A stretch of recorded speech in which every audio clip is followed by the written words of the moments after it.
Donald Trump अक्सर अपने बयानों के कारण चर्चा में बने रहते हैं। अमेरिकी राष्ट्रपति डोनाल्ड ट्रंप अपने एक बयान को लेकर एक बार फिर चर्चा में हैं। दरअसल इस बार डोनाल्ड ट्रंप ने टाइम मैगजीन पर छपी अपनी कवर इमेज को लेकर आलोचना की है।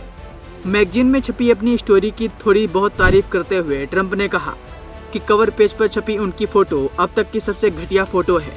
इस फोटो को आप स्क्रीन पर देख सकते हैं।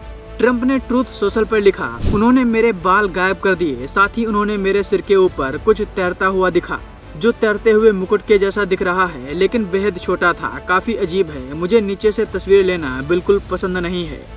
यह बेहद घटिया तस्वीर है। इसकी आलोचना होनी चाहिए। वे क्या कर रहे हैं और क्यों?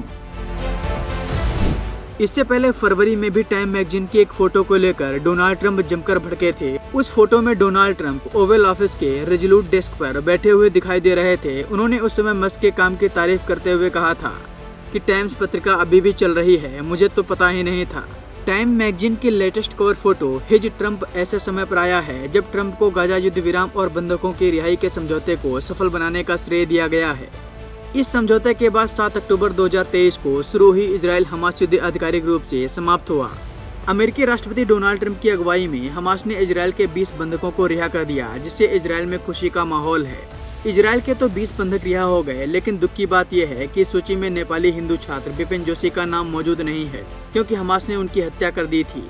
इजराइल में नेपाल के राजदूत धन प्रसाद पंडित ने इस खबर की पुष्टि की है। उनका कहना है कि हमास ने बिपिन का शव इजराइल को सौंप दिया है।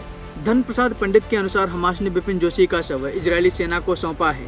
उसे तेल अवीव लाया जा रहा है। गौरतलब है कि 7 अक्टूबर 2023 को हमास ने इजराइल पर एक बड़ा हमला बोला था, जिसमें करीब 250 लोगों को बंधक बना लिया गया था।